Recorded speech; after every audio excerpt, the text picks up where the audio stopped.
Rien ne va plus entre l'Afrique du Sud et Israël. Pretoria accuse Israël, je cite, d'actes de génocide contre le peuple palestinien à Gaza. L'Afrique du Sud a déposé une requête devant la Cour internationale de justice. Israël rejette catégoriquement ces accusations. Avec nous pour en parler, Lisel Lowe, bonsoir, merci d'être avec nous. Vous êtes en direct de Johannesburg, politologue à l'International Crisis Group, spécialiste de l'Afrique du Sud et notamment de sa politique étrangère. Avec nous en direct de La Haye, aux Pays-Bas, notre correspondante Stéphanie Maupas. Bonsoir Stéphanie, à tout de suite. Et puis à Jérusalem, où nous irons également, notre correspondant Stéphane Amar. Bonsoir Stéphane.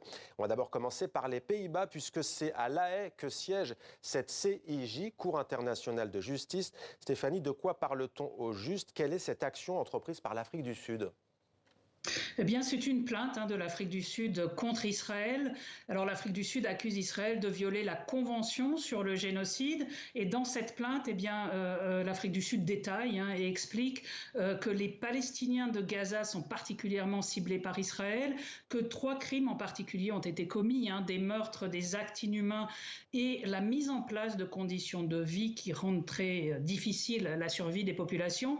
Et en fait, ce qu'il faut savoir, c'est que quand il s'agit d'un génocide, eh bien, il y a une intention spécifique. Si ces crimes ont été commis dans l'intention d'éradiquer la population palestinienne de Gaza, à ce moment-là, on peut imaginer qu'il s'agit d'un génocide. En tout cas, c'est la théorie de l'Afrique du Sud et c'est ce que l'Afrique du Sud défend devant cette Cour internationale de justice. Alors, ce qui explique aussi Pretoria, c'est que si cette procédure est engagée, c'est parce que c'est une obligation internationale, puisque la Convention sur le génocide fait obligation aux États d'essayer d'empêcher un risque de génocide ou un génocide en cours. Restez avec nous Stéphanie, on va voir tout à l'heure quelle est la différence entre cette CIJ et la Cour pénale internationale. Mais d'abord, le volet politique. Israël a rappelé le 20 novembre son ambassadeur en Afrique du Sud pour consultation. C'est Pretoria qui avait d'abord demandé le retour de tous ses diplomates en poste en Israël début novembre.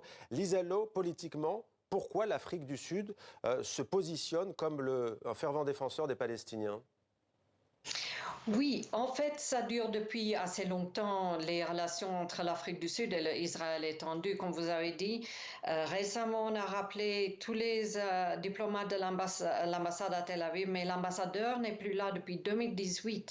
Donc l'Afrique du Sud, je pense, premièrement, l'ANC au pouvoir a toujours considéré la solidarité avec le peuple palestinien en lien avec leur propre lutte contre l'apartheid. D'ailleurs, on parle souvent de l'apartheid, la situation qui vit les Palestiniens en Israël.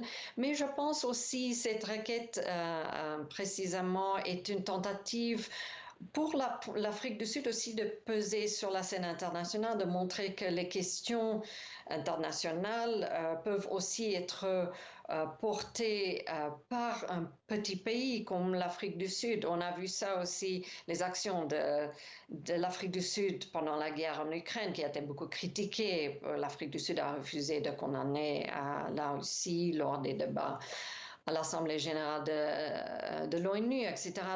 Donc une façon de porter la voix des pays du Sud. Et je pense que troisièmement, Mohamed, il y a aussi une question de politique intérieure en Afrique du Sud, parce que nous avons des élections en 2024 et c'est quand même quelque chose de très populaire. L'ANC est en déclin et faisant ce militantisme quelque part pour la cause palestinienne, c'est aussi quelque chose qui est politiquement important pour l'Afrique du Sud.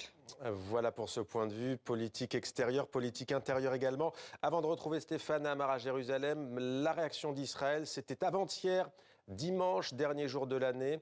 Ce n'est pas nous qui sommes venus commettre un génocide, c'est le Hamas, a déclaré Benyamin Netanyahou. C'était lors de la réunion hebdomadaire de son gouvernement, cabinet ministériel. Donc Israël mène une guerre, je cite, d'une moralité sans équivalent, a aussi déclaré Benyamin Netanyahou. Alors Stéphane, il y a du nouveau, semble-t-il, dans ce dossier, pas plus tard que ces dernières heures. Est-ce qu'Israël se prépare à répondre juridiquement à cette requête de l'Afrique du Sud ? Oui, absolument, ça a été annoncé aujourd'hui. Israël va répondre, va nommer un expert chargé de répondre point par point à ces accusations, en niant bien sûr le crime de génocide et en le reportant, comme vous l'avez dit, sur le Hamas qui a commis ces massacres du 7 octobre, tuant distinctement bien sûr des civils. On le sait, Israël de son côté explique eh bien, que les morts de Gaza sont des morts collatéraux, des victimes collatérales des combats et que surtout le Hamas se dissimule derrière sa population, notamment par le biais des tunnels qui ont été creusés sur la bande de Gaza, mais également lors de combats. D'après les Israéliens, cela a d'ailleurs été confié, avoué par des officiers du Hamas qui ont été arrêtés lors de cette guerre depuis le 7 octobre. Donc non seulement Israël compte se défendre devant la Cour pénale, mais Israël va également nommer un juge, puisqu'il a le droit, qui va siéger à La Haye pour examiner cette plainte de l'Afrique du Sud. Voilà pour ces dernières informations en provenance d'Israël. Donc, Stéphanie Maupas, je reviens vers vous. On est bien d'accord qu'il y a la CIJ, la Cour internationale de justice. On est plutôt dans les litiges entre États, en l'occurrence l'Afrique du Sud qui parle au nom des Palestiniens et Israël. La CPI, c'est la Cour pénale internationale qui, elle, peut poursuivre, on le sait qu'il l'a déjà fait, et même condamner des dirigeants, d'anciens dirigeants reconnus coupables, par exemple, de crimes de guerre ou crimes contre l'humanité. Alors dites-nous quelle est la différence et sur quoi ça peut déboucher, au fond, cette requête sud-africaine? Alors, on peut dire. Alors, la différence, hein, vous l'avez dit, c'est que la Cour internationale de justice se charge des conflits entre États. Donc, c'est exactement là où on est en ce moment avec cette plainte de l'Afrique du Sud. Les effets que ça peut avoir, on peut déjà considérer que ça a déjà un effet. Israël aurait pu boycotter. C'est pas la décision qui a été prise. Et on peut considérer qu'il y a déjà un certain embarras par rapport à cette plainte. En tout cas, il y a une réponse qui va être donnée parce que cette Cour internationale de justice, eh bien, sur le plan diplomatique, c'est une cour qui est en réalité très respectée. Hein. C'est la plus haute cour de l'ONU. Israël est un État membre de l'ONU et évidemment, eh bien, aucun État n'aime se retrouver devant cette cour internationale parce que ces décisions sont en général des décisions très solides et qui sont très respectées. Donc, c'est un peu une atteinte à la réputation. Alors, pour l'instant et à ce stade-là, on ne peut pas parler de culpabilité. Hein. Pour l'instant, c'est une plainte et c'est l'Afrique du Sud qui déclare qu'il y a violation de la Convention sur le génocide. Il va falloir des mois, voire des années avant que la Cour internationale décide si effectivement Israël viole le droit international et cette convention-là. Si c'est le cas, eh bien ça, voilà, c'est un problème diplomatique et de réputation. Mais en attendant, il va y avoir une procédure, hein, dont vous venez de parler, une procédure au cours de laquelle, eh bien, l'Afrique du Sud et Israël vont chacun défendre leur position. Et au terme de cette procédure, c'est une procédure d'urgence, hein, et au terme de cette procédure, eh bien, les juges peuvent rendre une ordonnance qui est une ordonnance d'urgence, hein, pour maintenant dire éventuellement à Israël qu'il faut limiter les bombardements ou qu'il faut laisser passer l'aide humanitaire. Voilà, donc la Cour ne se prononcera pas sur le fond, mais elle prendra des mesures qu'elle prononcera dans une ordonnance pour essayer de limiter les éventuels dégâts, si je puis dire, sur le conflit en cours entre l'Afrique du Sud et Israël. Et un nouveau détour maintenant par l'Afrique du Sud. Lise Lowe, tout à l'heure, vous nous disiez que le président Cyril Ramaphosa joue aussi une carte de politique intérieure à l'approche d'élections. On a le sentiment, d'après vous, donc qu'il y a plutôt un soutien, il a intérêt à soutenir les Palestiniens par rapport à l'ANC. Mais j'aimerais vous entendre sur les Sud-Africains de confession juive. Ils sont au nombre de 70 000. Il s'agit d'une communauté, précisons-le, historiquement engagée contre l'apartheid, mais aussi en partie très attachée à l'État d'Israël. Comment cette communauté vit-elle cette décision de l'Afrique du Sud ? Oui, il y a une importante communauté juive, très influente aussi. Comme vous avez dit, il y a certaines figures importantes dans la lutte contre l'apartheid. Mais certains d'entre eux se sont très clairement démarqués contre les actions de l'Israël aujourd'hui. Et donc, c'est assez compliqué, ils sont assez divisés, j'allais dire. Les membres de l'ANC qui sont juifs, moi, personnellement, je sais, il y en a qui sont très, très contre cette action que l'ANC vient de prendre contre l'Israël.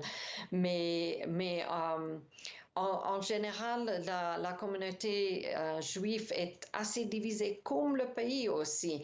Il faut dire que même si l'extrême gauche est très militante anti-Israël, la minorité, blanche, la partie d'opposition, l'Alliance démocratique, qui est d'ailleurs le parti principal d'opposition, issu de la minorité blanche, est vraiment contre les actions de l'ANC et plutôt pro-occidental. Moi, je n'allais pas dire pro-Israël, mais il y a un sentiment que c'est trop risqué pour un petit pays comme l'Afrique du Sud, avec une économie en déclin, de se faire des ennemis sur la scène internationale, surtout envers les États-Unis, un partenaire économique très important. Et le critique contre l'ANC, c'est pourquoi vous allez vous porter cette requête et prendre le risque de se faire des ennemis aux États-Unis et peut-être en Europe également. Et l'Afrique du Sud était dans l'embarras il y a quelques semaines après la révélation dans ce dossier d'un entretien téléphonique entre la ministre des Affaires étrangères, la chef de la diplomatie sud-africaine Naledi Pandor et le chef du bureau politique du Hamas, Ismaël Haniyeh, qui, on le sait, est en exil à Doha, au Qatar. Stéphane, vous êtes à Jérusalem.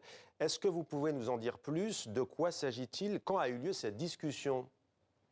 Oui, cette discussion a eu lieu au début du mois de décembre et elle a mis dans l'embarras effectivement l'Afrique du Sud, puisque l'information a été révélée par les responsables du Hamas eux-mêmes, qui ont remercié l'Afrique du Sud pour ses contacts et qui ont considéré l'Afrique du Sud comme l'un des principaux alliés du mouvement islamiste, ce qui bien sûr explique d'une certaine manière la procédure qui est engagée aujourd'hui, mais qui, comme on le disait, ne va pas améliorer certainement les relations entre l'Afrique du Sud et Israël, qui sont au plus bas depuis maintenant plusieurs années. Pour les Israéliens, maintenant c'est très clair, il y a eu ces contacts dont vous parlez, il y a eu maintenant cette plainte, et bien l'Afrique du Sud est considérée comme un ennemi d'Israël, en tout cas rangé dans le camp des ennemis d'Israël. Et effectivement, cela sème le trouble, car vous le disiez, il y a une importante communauté juive, mais il y a aussi beaucoup d'Israéliens d'origine sud-africaine ici qui vivent très très mal cette crise. Merci beaucoup Stéphane à Jérusalem. Allez, une dernière question, elle sera pour vous Stéphanie Maupas. On a parlé de la CPI. Est-ce qu'il y a, outre l'Afrique du Sud, d'autres États qui mènent de telles requêtes, que ce soit à la CIJ ou à la CPI? Alors, à la CPI, il y a plusieurs États qui ont rejoint l'Afrique du Sud. Il y a aussi une initiative de l'Afrique du Sud qui, en quelque sorte, essaie de demander au procureur de poursuivre son enquête et surtout de venir avec des éléments concrets, c'est-à-dire des mandats d'arrêt. Donc là, il y a eu d'autres pays qui ont suivi l'Afrique du Sud. Il y a notamment le Bangladesh. Il y a 5-6 pays qui ont suivi l'Afrique du Sud sur cette requête-là. Et devant la Cour internationale de justice, il n'y a pas eu d'autres États, mais il y a une possibilité que d'autres États rejoignent la procédure qui a été engagée devant cette Cour-là. Merci beaucoup Stéphanie Maupas-Sala et merci à Stéphane Amar à Jérusalem et merci à Liesel Loh d'avoir été également avec nous. Stéphane qui était donc avec nous il y a quelques instants en direct de Jérusalem. Merci à tous les trois.